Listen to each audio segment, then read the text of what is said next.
Hello everybody and welcome back for more Let's Play Super Mario Sunshine. In this episode, let's go and finish up Pinna Park to get the last of the Shine Sprites, the Secret Shine Sprites in the 100.1 here. And this one shouldn't take too long though. As a matter of fact, this video isn't even that long because it's just around like 12 or 12 and a half minutes. So we're gonna go start with the we'll go back to the secret courses and get the red coin Shine Sprites. And that's about all she wrote, so we're back over to the Beach Can Secret because it's the only way to actually access that first secret course here. And I'll definitely go back to this mission here because it's actually where you can do the, well, I'll talk more about it once we actually get to the 100-point mission because, you know, that's what we'll do in this episode. But yeah, so I know I'm probably just showing this off again, but I know some of you guys will probably well, because I know I tend to forget to do that too, but like some of you guys will probably forget where exactly the next secret place or the secret course is. So yeah, I might as well go ahead and see where it is here. I also didn't bring this up here. I like how even when you go to different areas, everything else seems so bright because it's only when you're in Delfino Plaza and you didn't get enough of the Shine Sprites, and there's still some like quite a bit of darkness over in that area. But it's when you go to the other courses or the levels itself, the other areas of Isle Delfino, that everything looks so bright. There's not even a little radius of darkness. Yeah, I mean, I'd probably say more Nintendo logic though, but I mean, you know, they could have kept that for the sake of consistency, despite the fact that we're still on Isle Delfino. I mean, all the levels are all a part of the same island, but you know, they're so bright as they are. So, anyway, so yeah, for this mission, well, I mean, I know I did get this one a lot of flack the very first time because of the disappearing platforms, but at the very least, we have Flood with us, so. You know, that's one silver lining about this is, you know, just having Flood with us on these disappearing platforms, and then when they're about to disappear, they start fading to black. Then you can actually just, you know, jump off them with Hover Nozzle. And yeah, this is a little tight right here, but thankfully the last couple of red coins are just right over this way, and then I just gotta do the dive jump to get that last one right over there. There we go. And, you know, at least I got that one from my first attempt. But I will say, though, that whenever you're on those square platforms that are basically acting as trampolines, yeah, the control really feels off, though. Like, you know, you kind of lose control, and then Mario just kind of goes his own direction. Like, I want to try to tilt the analog stick, but it's just more angled. So, yeah, that kind of control sucks. And, yeah, I don't like how they incorporated that here, so... So for this one, I'm cutting back over to the Yoshi go-round because, you know, it's basically just a me getting into the park because, you know, there was no need to show all that back off over there, too. But, yeah, we're going to go back over to the next area to get the next Secret Shine Sprite for the next course. So, this Yoshi wants a, well, he wants a coconut. I actually call it a melon because it actually kind of looks like a melon, but it's actually a coconut. And, I mean, a lot of the coconuts I'm used to, I mean, they're supposed to be brown and they look hairy on the outside. But no, that's what it is, coconut. And this one took a long time for me to actually find it because, like, I was going all over the place. I was like, where the hell is that damn coconut? But it's actually on one of the palm trees if you go right by the, those twirling pirate, or the tilting pirate ships. And there we go. But unfortunately, though, Yoshi's a light pink, and I actually tried going over there and see if it works because, I mean, like, you know, because there's both the orange and pink Yoshis, but this Yoshi is actually a lighter pink, and he's supposed to be a deeper pink or orange, so... Unfortunately, that one didn't count, so I had to go all the way back over and of course, eat that pear, or essentially that, the Beyonce's mucus, which is gross, just like eating out of here. Again, I know it's an actual pear, but still, that looks gross coming out of its nose. And that's what I had to do to make Yoshi more orange.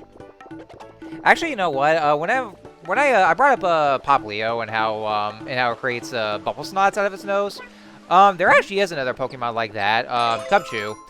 Cubchoo, for what you saw its design, it actually, you know, sees, you see a block of ice that comes out of its nose, so therefore, its mucus ice. And I gotta say, I mean, I didn't quite like the design of it either, because, I mean, it's gross. I mean, any kind of a, like, you know, snot's coming out of nose and just seeing that, it's disgusting, and, like, you know, just seeing that here, and... I mean, maybe it's supposed to represent people getting the cold, but still, I mean, just... You know, seeing a Cubchoo design, or Cubchoo design, I'm trying to remember the answer. I'm sorry, I don't know. It just keeps slipping out of here. But seeing that is just it's disgusting, honestly. Just seeing it come out of its nose, and I don't like it.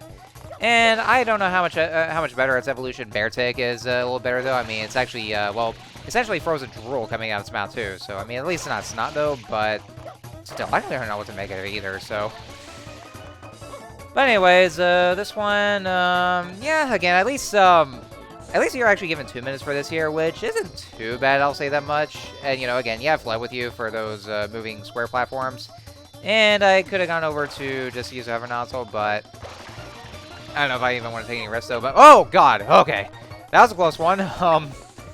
Yeah, you do want to be careful here, and yeah, especially with how the wall jumps are more angled. And again, I don't know why they had to go with that, because you know, I mean, like, you know, as clunky as wall jumps that Mario 64 were, I mean, to be fair, that was on the very first Mario's first jump to 3D.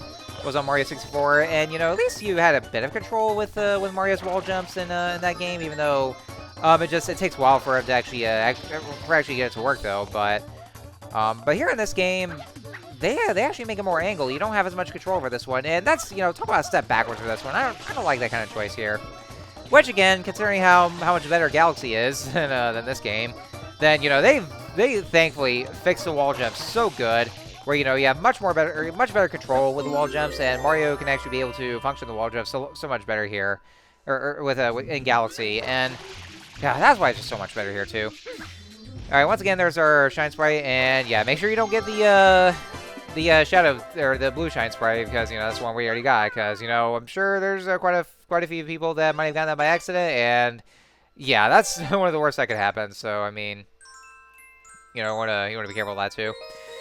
Alright, so very last one, of course, so once again, we do the 100 coin mission. Now, this 100 coin mission, I gotta say though, is probably the most tolerable 100 coin mission, because what it is here, you want to go to episode 2, the Beach Canyon Secret, and the reason why, like, you know, unlike a lot of the other, the 100 coin missions, where they're a lot more dickish, this one I can actually tolerate though, and it's definitely without a doubt the easiest 100 coin mission there is in this game, period.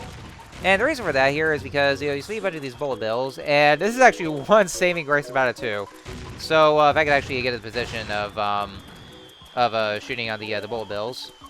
So what you do is that if you squirt on them and they explode, then coins will actually pop out, and they're going to be an infinite number of bullet bills, like, you know, some of the regular ones, some of the homing ones, and no matter how many you squirt, all the coins will continue to pop out. So it'll be like an infinite number of bullet bills, and therefore infinite coins. And thank God this mission is very much like that too, because you know, because I know this game made it so much worse for the 100 coin mission, but yeah, this is without a doubt the easiest 100 coin mission there ever is, and one that, you know, I can actually tolerate the most. So so you get as many coins as you want, you'll easily get your Shine Sprite. So it's very easy like that, and so this, you know, without a doubt, the absolute best 100 coin mission there is though. Granted, yeah, it may take a lot longer, and it may seem pretty grindy and a bit of a drag, but still, I will definitely take this over the other 100 coin missions. And you know what's even better? You'll even see the golden bullet bills, and they will actually produce a lot more coins than the previous one. So like about, can't exactly remember how many coins that the golden ones produce. Like maybe 5, 10? Well, it can't be really 10 though. It's got to be less than 10, but they actually produce the most number of coins. So if you see any golden bullet bills, make sure you shoot them, and then you'll get even more coins than before. So yeah, I'm really thankful for this one though, and yeah, again, this really makes it so easy. And you know, that's actually one of the reasons why that Pinna Park is actually my absolute favorite level in this game, because like, you know, the missions themselves, well, aside from the balloon popping mission, that one actually sucks though, but pretty much all the other missions, they're a lot more tolerable. And you know, for the one mission where you had to bring the Ferris wheel back to its working flow, if you actually know about the whole cheesing strategy, then you know, then that one actually, yeah, that can be a cakewalk.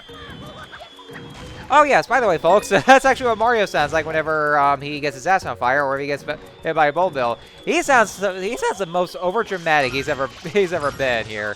If you want to take a listen again. But yeah, that's like, damn, Mario. I mean, well, I don't really blame him if it actually hurts that much though. But in the in Mario 64, he would, like, whenever he gets his ass on fire, it's go like, ha ha ha ha ha, like some kind of laugh. But here in this game, it sounds so much over dramatic about it too, where he just screams for his mama, like, so like on the top of his lungs. So like, God damn, Mario, calm down. Again, the GameCube era is very weird for the Mario era. Let's see, what was I about to say? But, okay, yeah, like I said, yeah, that's why Pinna Park had to be my absolute favorite level, because, you know, because the missions themselves aren't really too hard. They're not too diggish at all, and especially with the 100 coin mission, where it's the easiest there ever is, though. So, yeah, so that's why, you know, Pinna Park is without doubt the absolute best level in Mario Sunshine. So I'll just, I can argue that much here, so. But yeah, I know you guys are seeing all this right here, just me getting all the coins. I know this video is going to drag a bit here, so again, I do apologize. But, you know, I still at least had to show them off and see a surefire strategy to actually just, you know, get the 100 coins here. Because I think this might be the only way there is to get the or to get the 100 coins there too, so. And I guess, all that aside, well, I got about, like, well, about 2 more minutes left till the video ends, so, I mean, you know, could probably just, you know, I don't know, maybe have something to talk about, or, you know, maybe some, you know, since we're in a theme park-based level, then, you know, it could be some certain rides that I actually would like to talk about here. You know, one thing I'm actually kind of surprised that, you know, for a tropical island like Isle Delfino, consider the fact that, you know, it's all, you know, the whole thing is a beach setting, and there actually is a theme park in the island itself. I'm almost kind of surprised that there is no actual water park here. I mean, you know, granted, there's like at least a bit of a pool of water and you know, maybe a swimming here, but like the theme park itself is actually just a regular amusement park, and there's not really so much of a water park here, and that's actually kind of surprising too, because you know, considering that Mario's on a vacation to a tropical island like Isle Delfino, and you would think there'd be a water park at the very least, but I guess not though. But you know, just a couple pools of water, but. I mean, you know, water parks are a thing. Like, you know, there's, well, you know, SeaWorld is one of them. There's also the water parks in Disney and Universal. Like, there was Blizzard Beach, Typhoon Lagoon. There's also Universal's Volcano Bay, and, you know, those kind of water parks here, too. There also used to be Wet n Wild, but, yeah, that's no longer a thing, and I'm actually honestly kind of sad about it. And yeah, I actually know that much here because, you know, actually, I used to live right around the same area as Orlando, so, I mean, I have quite a bit of knowledge about it. But, yeah, there's not really any water parks here for some reason, so, you know, I guess the theme parks and that, so. Anyway, so now that's Pinna Park out of the way, and so we're pretty much done until we get to the dreaded Blue Point mission. But that's much later, though. So, anyways, next time on Let's Play Super Mario Sunshine, we're going to go to the next area, so I'll see you guys next time.